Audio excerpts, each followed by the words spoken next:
அனைவருக்கும் வணக்கம். சர்வன் வெளியான முக்கிய அறிவிப்பின்படி ரேஷன் அட்டைதாரர்கள் அனைவரும் பயன்பெறும் வகையில் குடும்பத் தலைவிகளுக்கு முக்கியமான மகிழ்ச்சியான அறிவிப்புகள் வெளியாகியுள்ளன. இதை பத்தி விரிவாக வீடியோல பார்க்குறோம். இந்த வீடியோ கடைசி வரைக்கும் முழுமையாக பாருங்க. வீடியோக்குள்ள போறதுக்கு முன்னாடி இந்த வீடியோ ஒரு லைக் பட்டனை பிரஸ் பண்ணிக்கோங்க.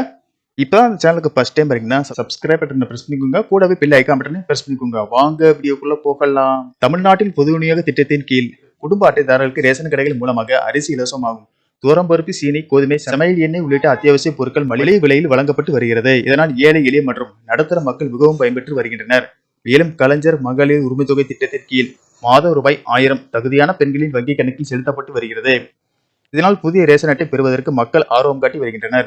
தாயுமானவர் திட்டத்தின் கீழ் வயதான முதியோர்கள் மாற்றுத்திறனாளிகளின் வீடுகளுக்கு சென்று ரேஷன் பொருட்கள் வழங்கப்பட்டு வருகின்றன. மேலும் தீபாவளி மற்றும் பொங்கல் பண்டிகை முன்னிட்டு ரேஷன் அட்டைதாரர்களுக்கு பரிசு தொகுப்பு மற்றும் ரொக்கப்பணம் வழங்கப்பட்டு வருகிறது. இந்த நிலையில் தமிழகத்தில் வருகிற பொங்கல் பண்டிகை முன்னிட்டு பொதுமக்கள் சிறப்பாக கொண்டாடும் நோக்கில் 21 பொருட்கள் மற்றும் ரொக்கப்பணம் ரேஷன் கடைகள் மூலம் குடும்ப அட்டைதாரர்களுக்கு இலவசமாக வழங்க தமிழக அரசு திட்டமிட்டுள்ளதாக கூறப்படுகிறது.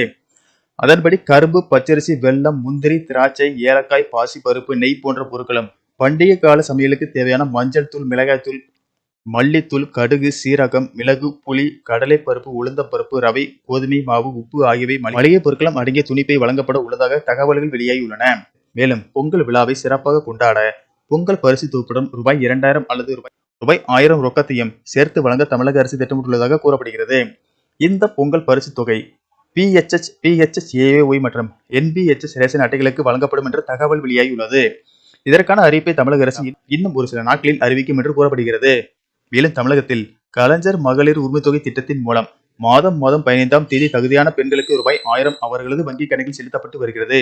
அவர்களை மகிழ்ச்சி ஊட்டும் விதமாக பொங்கல் பண்டிகை முன்னிட்டு உரிமை தொகையை முன்கூட்டியே வழங்க அரசு ஆலோசித்து வருவதாக கோட்டை வட்டாரங்கள் தெரிவிக்கின்றன. இந்நிலையில் புதிதாக விண்ணப்பித்தவர்களுக்கு மகளிர் உரிமை தொகை அக்கௌண்டில் வரும் என்ற தகவலை துணை முதல்வர் உதயநிதி ஸ்டாலின் வெளியிட்டுள்ளார். இது குறித்து அவர் கூறுகையில், கலைஞர் மகளிர் உரிமை திட்டத்தில் விடுபட்ட மற்றும் புதிதாக விண்ணப்பித்த தகுதியுள்ள பெண்களுக்கு டிசம்பர் 15ஆம் தேதி முதல் மாதந்தோறும் ரூபாய் 1000 உரிமை தொகை வழங்கப்படும் என அறிவித்துள்ளார்.